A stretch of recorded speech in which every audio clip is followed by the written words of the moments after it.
Muy buenas noches, amigos en todo el país. Esta es una nueva edición de Mesa Análisis Política de Actualidad. Como siempre está con ustedes Alberto Franco. Como lo anunciamos al terminar el programa de la semana pasada, vamos a continuar analizando el rumbo que va a tomar la política del Ecuador y a su vez el momento que vive el gobierno de Guillermo Lasso, presidente de la República. Y así nuevamente damos la bienvenida al ingeniero Antonio Tramontana, analista político. Antonio, buenos días. ¿Qué tal? Buenos días, buenas noches. Usted sale de la oscuridad, lo veo que le se prenden las luces, pero yo le invito a que vaya a mi campo, que es el campo que está más allá del infierno. Usted va del lado oscuro de la fuerza, yo le digo, véngase acá para sintonizar este programa que es una continuidad del 21. A ver, el tema de la cuestión política en el país está un poquito álgido y es una realidad. A partir de los juicios políticos instaurados en la Asamblea, a partir de la condición de indecisión que le atacan al señor presidente de la República, a partir de la misma condición de enfermedad del presidente de la República. Pero estamos definitivamente ante la posibilidad de un inicio de una escalada política a los diferentes niveles. Ya habíamos tocado un tema respecto a lo que era el Partido Social Cristiano, el rumbo que iba a tomar el Partido Social Cristiano, que aparentemente va a ir sin su líder histórico principal, Jaime Nebot, quien ya definitivamente no va a terciar en nada. La pregunta del millón es, ¿y el Partido Social Cristiano con los candidatos que tenga en este momento va a poder reeditar glorias del pasado? A ver, se convierte en un tema interesante la pregunta suya. Si él no, vamos a ver un problema de matemáticas frente a un problema legal, de leyes y de verbo y sustantivo, en este caso con el abogado Nebot. Más uno y menos uno, ¿a qué es igual? Se anulan. No, en el caso de él es igual a 2. ¿Por qué? Porque tiene que la reelección de la alcaldesa y la candidatura, porque no es reelección, de la prefecta. Algo tiene que perder en el camino. Ahí está el verdadero problema. La gloria, cuando usted llega a la gloria, tiene que retirarse con la gloria. No puede exponer la gloria. Él ha cometido 3 errores en el pasado. Uno que lo demostré, que fue la no candidatizar al señor Polo Vaquerizo prefecto. Número 2, claro, no fue candidato. Entonces, ¿con qué poder de convocatoria puedo decirle voten por mí si no fue candidato cuando él era el ungido?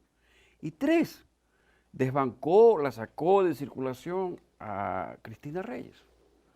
Entonces, más 1 y menos 1 es igual a 2. Ahí viene una cuestión interesante. Líderes, no líderes dentro del partido, porque en el partido creo que Jaime Nebot no acepta más líder que él realmente, o son líderes los que él acoge a su alrededor. Y así funcionan realmente los partidos en el Ecuador y en América Latina. No estamos descubriendo la pólvora en ese sentido. Pero personas que han sido tradicionalmente fuertes dentro del partido, como Cristina Reyes, como el exprefecto Lapenti, Poli Ugarte, se han abierto del partido y han ido por otras sendas políticas. César Ron. César está fuera. ¿Qué va a pasar con toda esa gente? ¿Se llevan electores? ¿Se llevan capital político? Por supuesto tiene un capital político. Es decir, aquí hay que ver las cosas desde el punto de vista. ¿Qué es capital político y qué es político? El capital político es, ¿tienes los votos? O el partido te da los votos. O el político es, tú tienes los votos. Son dos cosas diferentes, porque usted puede ser, por excelencia, un buen candidato, pero no son sus votos, se los vota el Partido Social Cristiano. Entonces, eso es que hay que encontrar el andarivel donde se encasillan y dónde están ubicadas esas situaciones. Aquí viene la pregunta del millón. Entonces, ¿cuál es la votación dura del Partido Social Cristiano? La que vamos a ver en esta elección el 5 de febrero del 2023. ¿Pero tienen una idea? No, porque habría que estimarla, habría que calcularla. No quiero aventurarme dar un dato, porque usted sabe que aquí hay dar números. sí, hay los detractores. Entonces vienen del lado oscuro de la fuerza, los acólitos que entendieron mal, interpretaron mal, y yo soy enemigo del partido. No, ya estoy harto, por eso dije bien claro. Y cuénteme una cosa, ¿hasta qué punto ese capital político del Partido Social Cristiano, accediendo a la misma definición que usted ha dado, está compartida con el correísmo? Eso yo creo que es una leyenda urbana. O sea, yo creo que la fuerza de lo que hoy representa UNES o el correísmo es una fuerza del exmandatario con su capacidad de liderazgo, que no hay que dejar de reconocerlo, a quien yo lo he llamado el Robin Hood foráneo. Ya, eso no hay que negar, que a nivel nacional, ojalá no me equivoque en la estimación, es un 15% de piso que siempre está inactivo y se activa, con pruebas que han sido clarísimas, la del señor Arauz en la elección pasada, la presidencial. ¿Qué activa ese capital político del correísmo? ¿El recuerdo? ¿Realmente algún tipo de obras que haya hecho? ¿Qué lo activa? Sí lo activa eso, porque recordemos o entremos en el pasado y veamos el presente o el futuro. ¿Qué es lo que va a suceder? Que en este futuro en que está el gobierno del actual mandatario, no es igual a esto. Entonces, ¿qué van a decir? Que en el pasado estábamos mejor, pero sí mejor bajo otras circunstancias. Sin quitar que en ese pasado salen casos de corrupción, sin quitar que en ese pasado hubo autoritarismo, sin quitar que en ese pasado había ese veneno de DDT, que ya lo habíamos hablado. Entonces es fácil comparar, y usted sabe que las emociones pues, se mueven, o sea, el sentido emocional juega al pepo y al trulo. El costeño tiene una forma diferente de apreciar a sus líderes políticos. El costeño gusta normalmente de un líder político fuerte, de un líder político que haga sentir su presión, a diferencia del serrano, no peyorativamente, pero de la gente de la sierra, que buscan más bien alguien que de una o de otra forma demuestre con su vida la realización de obras y una proyección en ese sentido. El costeño no, es más emocional. ¿Qué candidato se proyecta emocionalmente aplicable en la ciudad de Guayaquil para la candidatura? No le voy a dar nombres, pero va a ser un simbolismo lo más didáctico y pedagógico, que creo que se cumple en la sierra. Cuando usted tiene un street fighter, un peleador callejero, y es el bacán de barrio, y viene Juanito y lo desafía, por supuesto. Juanito queda destrozado, sin huesos, en la calle. Pero ¿sabe qué se va a acordar la gente? Que Juanito quizás le emplomó el ojo, quizás le rompió la boca o le sacó chocolate de la nariz. Entonces es ganador habiendo perdido. Porque ese es el desafío de esos liderazgos gigantescos, de gran magnitud y profundidad, donde usted, solo con excepcionar, es héroe. Y díganme si estoy equivocado en el ejemplo, sin dar nombres. Sin dar nombres. Esa es nuestra realidad emocional que se convierte en racional en el momento que se tangibiliza ese hecho. Ya vamos a ver la proyección de candidaturas de la provincia del Guayas, de la costa y luego en la sierra. Vamos a hacer una primera pausa. Antonio, ¿cómo podríamos llegar a determinar la posibilidad de la reelección de la señora Viteri, la posibilidad de la reelección de la señora González, que representan pues al partido político más fuerte de Guayaquil, del Guayas? ¿Tú crees de que esté cantada esa reelección? Esa reelección con las reglas actuales del CNE, donde tiene que haber debate, se van a definir en ese momento. No interesa que usted esté primero o segundo. Y quien le habla como consultor político prefiere estar segundo. Ya cuando quiero estar primero es cuando ya sé que la tendencia va para arriba. Pero si estoy hasta tercero, me preparo bien para ese debate. Ahí se va a definir toda la campaña. La regla del Street Fighter. Por supuesto. Más que eso, es la misma regla, míreme a los ojos. Es la misma situación de Andrés no mientas otra vez. Lo que pasa es que el señor Arau se olvidó decirle, porque su esquina no lo preparó para decirle, Guillo, a ti te interesa el bolsillo, y se acababa la elección y ganaban ellos. ¿Me explico? Ya. O sea, mire los tiempos y las frases, eso se llama preparación de contenido, porque usted está ante una audiencia, me van a decir, pero no todo el mundo mira la televisión. Y yo le voy a contestar, no hay peor cosa que las redes sociales. Y yo creo que el Padre Nuestro, que es la oración que todos tenemos y conocemos, dice, y líbramonos del mal y, de las redes sociales. Si estamos clarísimos. ¿Tanto cree usted que pesan las redes sociales en una campaña política aquí? A ver, la telemática de las redes sociales sí son importantes, porque usted ve por dónde va una tendencia, en dónde está pegando. Yo soy del criterio todavía de que territorio manda, entrevista manda, lo que se llama el free media, pero al final no tengo que negar que las redes sociales son como el condimento que usted tiene que poner a un ceviche, que le tiene que poner a un seco de chivo, que le tiene que poner una guatita. Es la última cereza. Por supuesto, no la niego. Más allá que no soy un experto, pero sí entiendo los números perfectamente. Porque las redes sociales, dada la difusión del Internet en el país, las redes sociales tendrían acceso a un 40% de la población, a lo máximo. Sí, pero tienen segmentos muy bien ubicados, como el segmento de los millennials, que creo que representa del padrón el 30%. Entonces usted tiene que leer en base a ¿qué cosa? A porcentajes. Yo recuerdo claramente que en mi última clase aquí con George Washington, a la maestría de gobernanza, que la católica tiene la ventaja de ser muy buena, mi clase comenzó diciendo así: señores, en 5 segundos dígame cuál es el 10%, el 50% del 100. El que primero me le decía lo exoneraba. Eso hay que saber leer. ¿Cuál es el 10%, el 50% de 100? ¿Me explico? Entonces, usted cuando tiene números y sabe por qué se originan los números, tiene que ser así. No puede perder el ritmo. Pasando a otra parte del posicionamiento de los candidatos. Los candidatos que están en este momento en la palestra,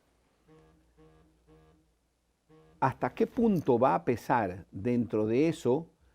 ¿Hasta qué punto va a pesar la situación o la condición de género, la condición de antigüedad de partido, la condición de obras realizadas? ¿Hasta qué punto va a pesar todo esto? A ver, el componente del voto duro, que ahora lo analizo bastante bien, es todo lo que usted me dice. ¿Cuánto de obra? ¿Cuánto de liderazgo del partido? ¿Cuánto de la personalidad? ¿Cuánto de todo esto? Ese es el voto duro. Que usted tiene que analizarlo, bueno, hasta dónde es duro. Y que tiene que ver, cuando usted dice voto duro, ¿cuánto perdí, pues, también? A ver, me eligieron con 60%, pero ahorita estoy en el 40%. ¿Y ese 20% dónde está? ¿Por qué se fue? Eso es lo que tiene que analizar. Entonces, abre el abanico de los votantes y de los electores. Y va a decir, voto duro, voto posible, voto blando, voto imposible.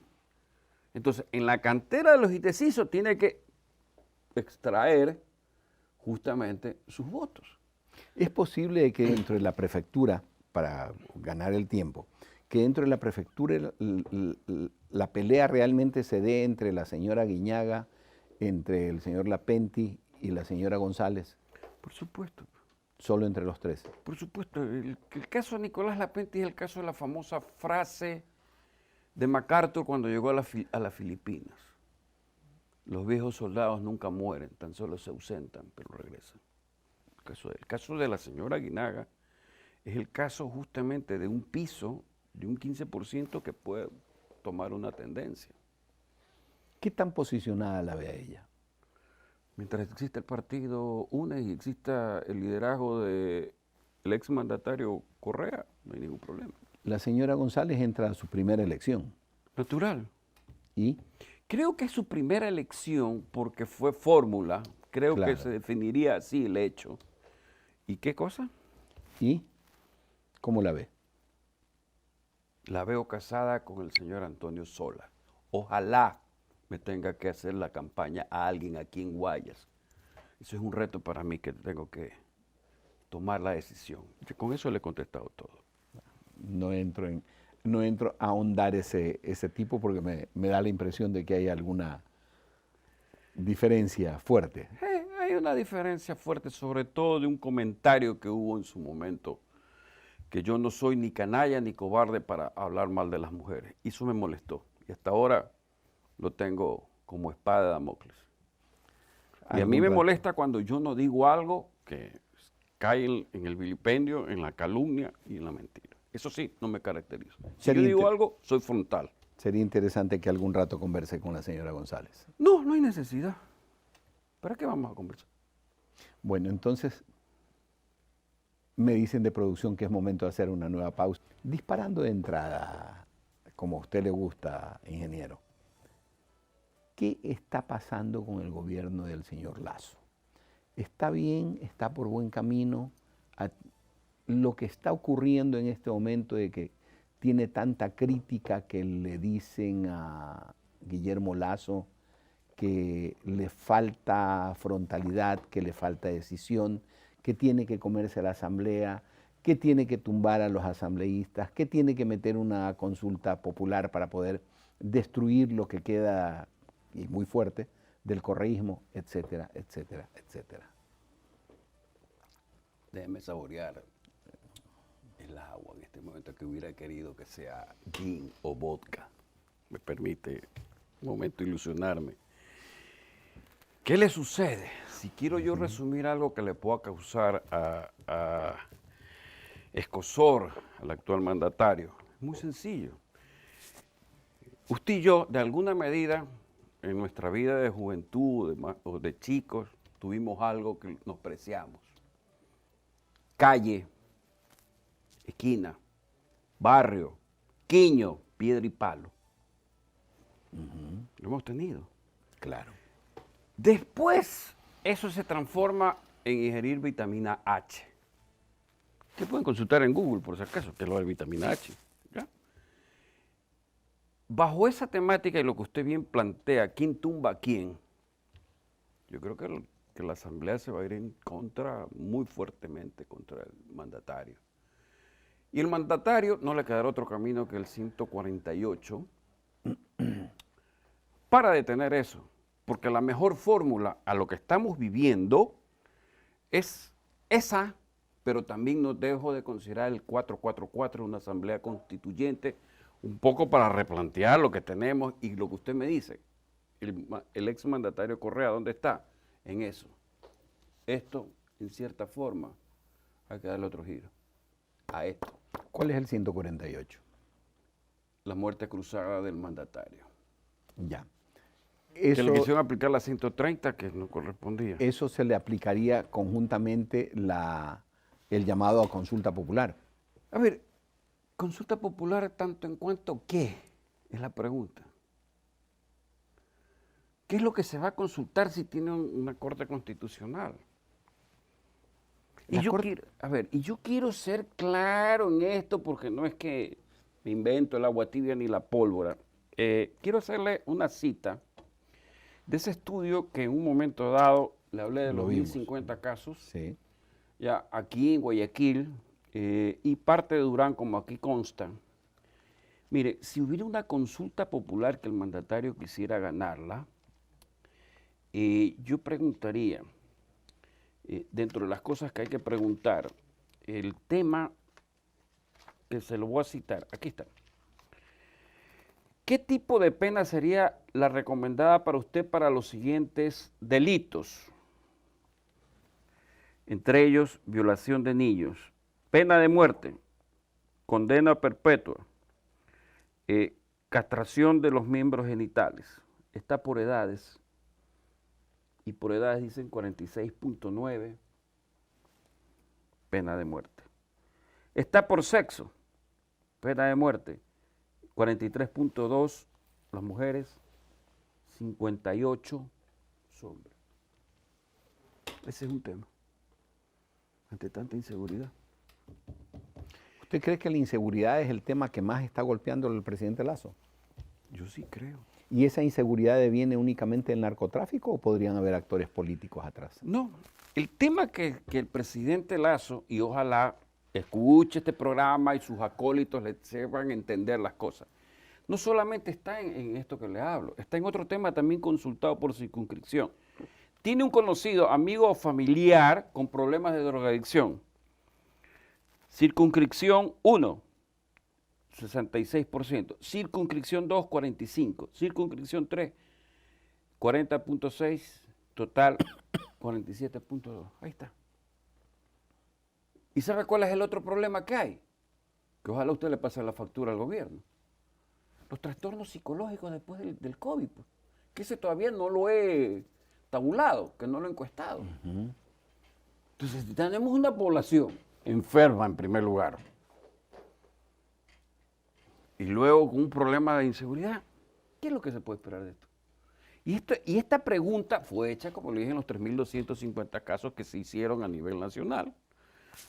Guayas, Guayaquil, Pichincha, todo Manabí, su distrito sur y su norte, y Los Ríos que está aquí. La misma pregunta.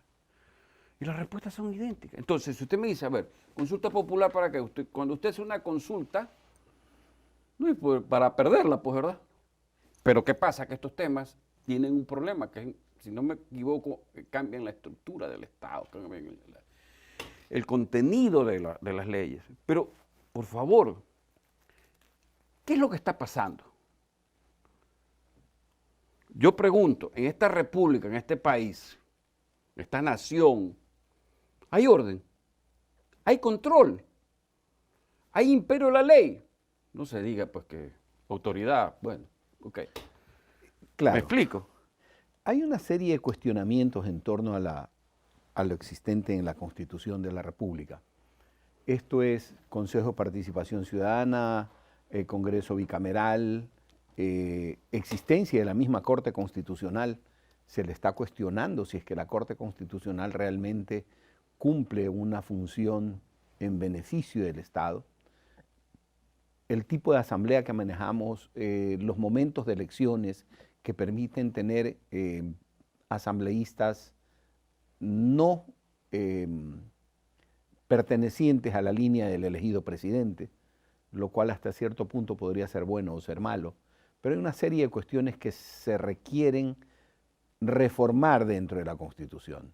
¿No cree usted de que en caso de una disolución deberían de ser consultadas al mismo tiempo? ¿Eso incluso le daría fuerza al presidente? Cualquier parche, llámese reforma, asamblea constituyente, lo que sea, tiene que considerar básicamente algo. Todo lo que tuvimos con el periodo después de la asamblea constituyente es crear derecho cuando no habían los hechos. Y el mundo se mueve del hecho al derecho. Ya tenemos pues los hechos ahora sí. Hay que construir el derecho en base a Por eso. supuesto. Abogado Franco, usted mejor que yo sabe cómo son las leyes, en su forma dogmática y pragmática.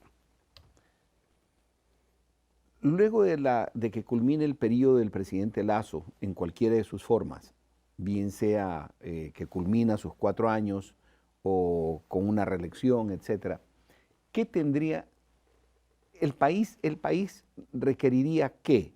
¿Volver a un socialismo? ¿Debemos de construir la nación desde el socialismo de Correa o debemos de construir una nación dentro del libre mercado? ¿Por dónde deberíamos de ir? ¿Qué piensa De las usted? dos formas, tiene que haber una tendencia hacia lo social, no hacia el socialismo, a pensar en lo social. Pero el libre mercado no debemos abandonarlo, po. Pero es sencillo. Usted va al concierto mundial financiero. Se presenta, soy el presidente de la República y ahí está el CEO de General Electric. Yo necesito financiamiento. Mi PIB es 40.000 millones de dólares. Ah, qué bien. A ver, déjeme ver el CEO de General Electric. Bueno, yo tengo ventas por encima de 150.000 millones de dólares. ¿A quién le paran bola? El problema, abogado Franco, es muy sencillo. El Ecuador es un aljibe o una cisterna. Entra agua, sale agua. Aquí está el que quiere poner esto en orden y control. Dice lo primero, recorta la salida de agua. Y luego, eso es lo económico, pero lo financiero dice, no tengo cómo pagar el agua que entra, ¿verdad? Y por tanto recorta por acá lo que debo hacer para pagar el agua. Esa es la deuda externa. Pero acá viene el recorte en muchos aspectos, que ya lo sabemos. Entonces, el señor que viene de una banca, que es un hombre de finanzas, que lo único que creo que sabe es perfectamente sumar y multiplicar, porque ningún banquero sabe restar ni dividir, o sea, hasta donde yo sé, esa es una regla. O sea, en la matemática nosotros sumamos, multiplicamos, restamos, pero ahí no hay eso, pero siempre suma y multiplica. ¿Qué está pasando? Dentro de eso, las condiciones que se están creando en el país, que vamos a ver los primeros resultados en las elecciones de medio término, se estarían creando condiciones precisamente para un retorno del socialismo o para mantenernos dentro de esa línea un poco ambigua que se ha mantenido siempre el Ecuador. Podría ser que se mantenga con un retorno muy fuerte, porque hay que ponerlo de esta manera. En esa línea del socialismo, con su capítulo y su sección hacia otra inclinación del mariateguismo, si no me equivoco, y la otra de justamente ese socialismo del siglo XXI, se enfrentan dos Robin Hood, el foráneo y el criollo. Ambos dicen que el maná cae del cielo y se reparte. Pero eso no es la verdad. Entonces, después de que usted ve que probablemente la administración pública es absorbente, es un troglodita que a cualquiera que no esté bien parado lo despedaza. ¿Qué es lo que puede pasar a la gente? Hay que ir por ese camino, supuestamente, hipotéticamente. No es que estoy diciendo que por ahí va a ser. Entonces va a ser la batalla de las batallas, pues, para saber hacia dónde vamos. Una idea. Las dos únicas posiciones que se me figuran que no tienen que ver ni con el socialismo ni con el mariateguismo son, con nombre y apellido, señor Hervas y Yacu Pérez. ¿Usted cree que tengan opción? Yo creo que ya el impulso que le dio lo que leí en el anterior programa del 21, que es donde salieron esos votos, ojalá se mantenga. Ahora ya son pisando fuerte como en la canción de Alejandro Sanz. Tienen que pisar fuerte para hacerse sentir. Considero, y le voy a ser muy, muy franco como su apellido, que es lo que menos podría ser. Yo estoy estudiando la posibilidad, he encontrado dos potenciales en el sexo creo que es ahora, ¿verdad? No sé si me quedé en el sexo o el género. En el género masculino que tendrían un potencial, y he encontrado una persona en el sexo femenino que tendrían un potencial. Ojalá puedan hacer binomio. La persona que está acá, con una amplia trayectoria en lo social. Las dos personas que están aquí, por supuesto que de formación privada. Uno en leyes y otro pues en empresa privada, que no es malo estar en la empresa privada. ¿Ah? O sea, aquel que se rompe y raja para crear una marca en el país. ¿Los nombres? No, por Todavía ahora no. Sí, los estoy observando. Esperemos a ver qué pasa con el arranque de las elecciones. No, es que cuando termine las seccionales, que es otra de mis causas por las cuales debo estar, ahí comienza para mí. Porque, ¿sabe qué? El 148 no sé cuándo se va a aplicar. No sé el tiempo del 148. Pero está seguro que se va a aplicar. A la larga. Porque usted, ¿para qué la consulta? ¿Para qué? ¿En qué momento va a ser la consulta del 444? ¿Y en qué momento va a ser el 4-4? También, pues esto es un problema. O sea, y ¿sabe qué? Me estoy extendiendo. Pero recuerda la Asamblea ya en su comisión de económica subió el informe de derogatoria de la ley tributaria vigente al plenario, sino que el plenario como que la sigue adobando para esperar el momento. Veamos qué pasa. Cuestiones todas estas que tenemos que verlas, que nos pinten el panorama, para poder volver a sentarnos a ver cómo van las cosas. Pero esta vez con el gin o con el vodka. Ahí O el volvamos. whisky, o el whisky. Agradecemos a nuestro invitado por haber estado con nosotros y a ustedes, amigos, por acompañarnos como lo hacen semana a semana.